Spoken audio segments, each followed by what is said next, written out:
Ladies and gentlemen, gather round, for we are about to dive into the tale of one of the most captivating and terrifying figures in modern anime, a story of control, ambition, and the tragic search for connection. This is the complete life story of Makima from Chainsaw Man. Let's pull back the curtain on one of the most masterful character introductions in anime. We're not just talking about a villain, we're talking about the ultimate puppet master, and her grand performance begins with the most brilliant illusion of all, the benevolent mentor. This is the story of how Makima, from Chainsaw Man, perfectly played the role of the savior to ensnare her ultimate weapon. Imagine the scene, painted in the classic, muted palette of a dark shonen anime. Our protagonist, Denji, is at the absolute rock bottom. He's less of a character and more of a pile of tragic backstory tropes given a face, drowning in debt, betrayed by the Yakuza he worked for, and lying in a grimy, rain-soaked alleyway after being brutally murdered. His own demonic partner, the chainsaw devil Pochita, is sacrificing its very essence to become his heart, a last-ditch effort to keep them both alive. This is the before picture in every hero's journey. It's the moment where a wise, old master, a quirky but powerful sensei, or a kind-hearted ally is supposed to appear, bathed in a soft, celestial light, to offer a hand up. And then, Makima arrives. But she doesn't arrive with a burst of light or a cheerful greeting. Her entrance is serene, almost unnervingly calm. The sound design likely drops to a whisper, the ambient noise of the city fading away, leaving only the soft crunch of her footsteps and a gentle, melancholic music cue. She is silhouetted against the urban gloom, her crimson hair the only spot of vivid color in a world of gray and shadow. She doesn't rush to his side, she observes. She is, from her very first frame, a subject of the audience's gaze, an object of mystery to be scrutinized. This is a classic anime trope, the mysterious, powerful beauty.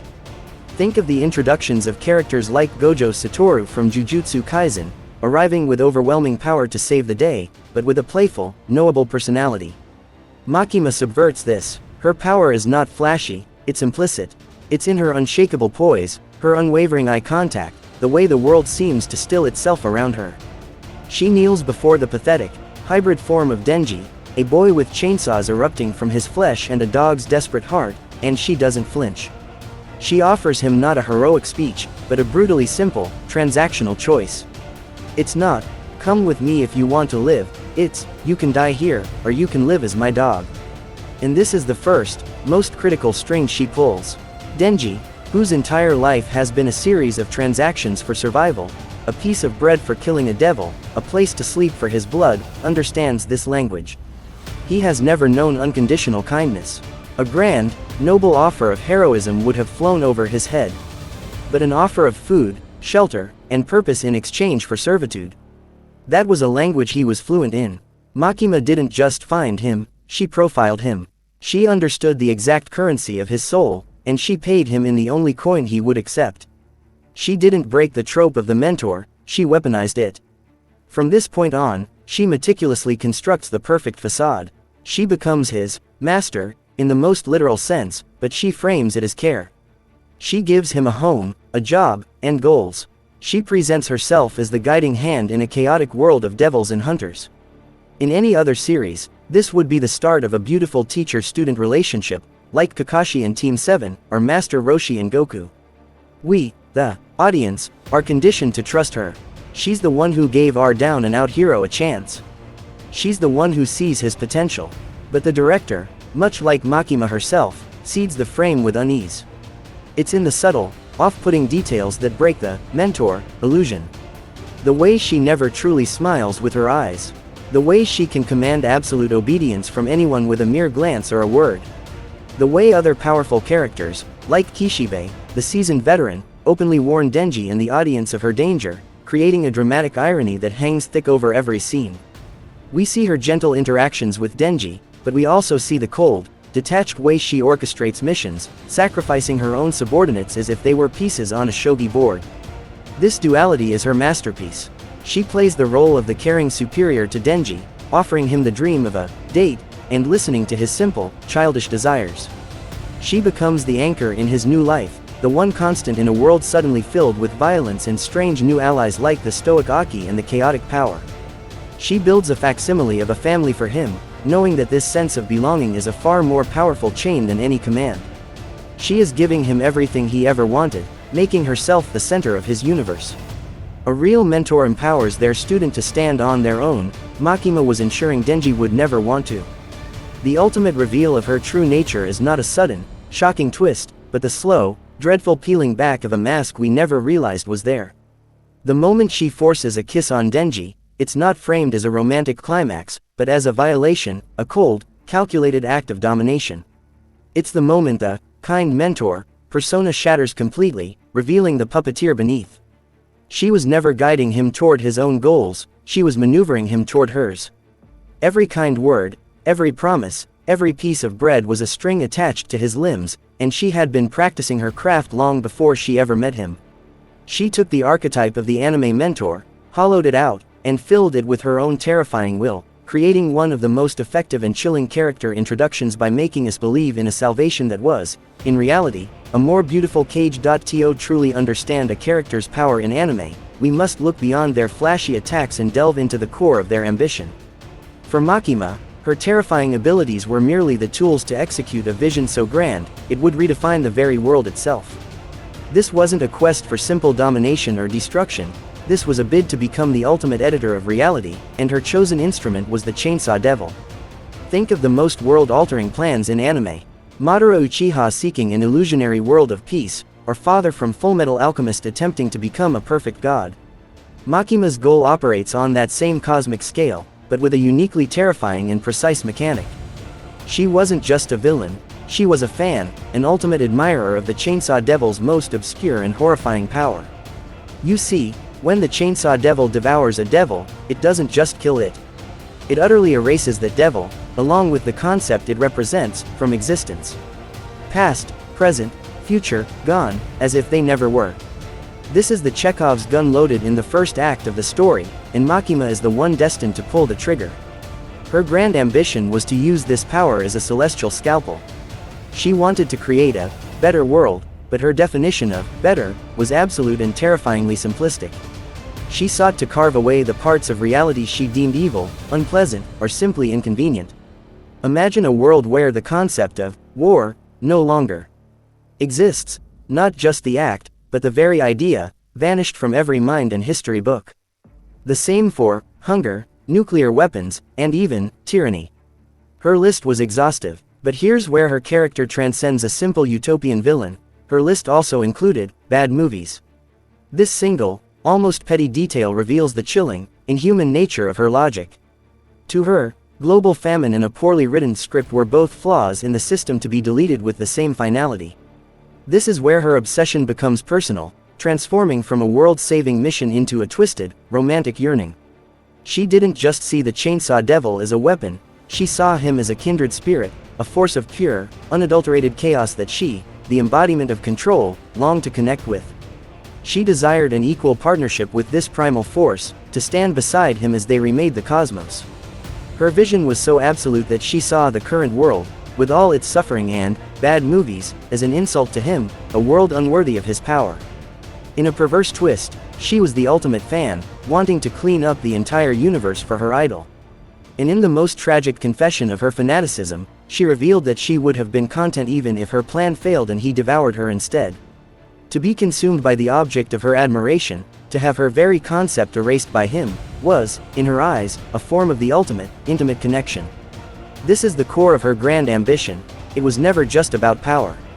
It was a desperate, monstrous, and profoundly lonely attempt to forge a meaningful bond by rewriting the rules of existence itself, making her one of the most complex and haunting figures to ever grace the screen. In the world of shonen anime, power is often a spectacle, a roaring Kamehameha wave, a colossal Susanoo, a domain expansion that shatters reality. But Makima's power operates on a different, far more insidious frequency. It isn't about flashy destruction, it's about the silent, absolute tyranny of control. Her ability isn't just to defeat you, it's to make your very existence an extension of her will. Think of the most terrifying power dynamics in fiction. It's not the villain who blows up a planet, it's the one who can make a hero betray their own ideals with a single word. Makima, as the control devil, embodies this horror. Her signature ability is deceptively simple. She can dominate any being she consciously considers beneath her. This isn't a magical spell with a complex incantation, it's a fundamental aspect of her being. A snap of her fingers, a pointed gesture, a quiet command, and a person, a devil, even a fiend, is instantly rewired. Their free will is erased, replaced by a fanatical devotion to her. They become puppets with invisible strings, and she is the sole puppeteer. We see this in heart-wrenching moments where beloved characters are forced to turn against their friends, their faces a mask of agony as their bodies move against their will, a classic anime trope of the tragic betrayal twisted into a permanent state of being. But her control extends beyond living beings into the very realm of physics and fate. Her most visually stunning power allows her to summon immense, invisible force to crush her opponents from staggering distances. However, there's a cruel catch, a detail that makes it uniquely horrifying. She often uses the lives of nearby Japanese citizens as sacrificial pawns to activate it. Every time she points a finger to vanquish a foe, the cost is transferred as a random, fatal accident to an innocent person. This isn't just power, it's power that explicitly devalues life, treating her own citizens as disposable ammunition in her personal arsenal. This brings us to the cornerstone of her near invincibility, her contract with the Prime Minister of Japan. This is where her power transcends the personal and becomes a national, systemic force. The contract is brutally simple. Any fatal injury, disease, or curse meant for Makima is instantly transferred to a random citizen of Japan, who dies in her place. This is the ultimate expression of her theme. She has literally contracted the entire nation to be her human shield.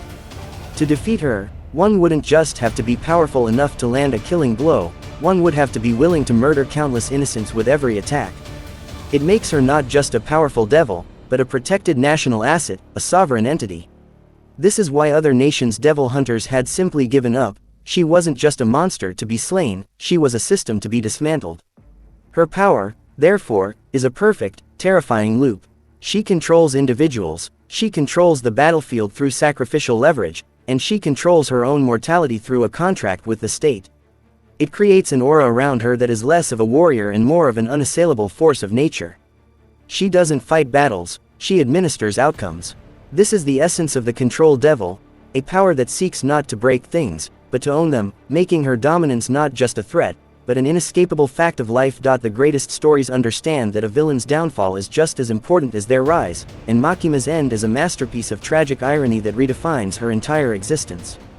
We spent the story watching a master manipulator who seemed to hold every string, only to discover in the final act that she, too, was a puppet.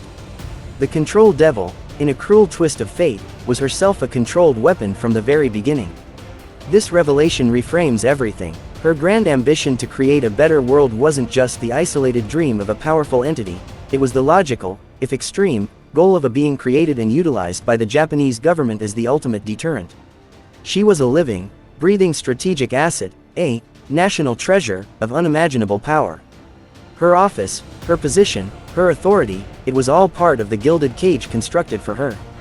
She desired an equal relationship with the Chainsaw Devil precisely because her entire existence was one of hierarchy and subjugation. She was at the top of the food chain, yet she was still a tool for her human masters, a sword that dreamed of becoming a person. This is a classic anime tragedy, reminiscent of a god who yearns to be human or a weapon that wishes for peace, but with a uniquely bureaucratic, chilling twist. The ultimate irony, however, lies in her defeat. Denji, the boy she had groomed, manipulated, and broken, did not overcome her through a newfound, overwhelming power-up. He didn't defeat her with hatred or a righteous fury. He defeated her with a love so twisted, so desperate, and so profound that it became the one variable her cold calculus could never account for. She understood transactional relationships and brutal dominance, but she could not comprehend the selfless, chaotic bond between Denji and Pochita.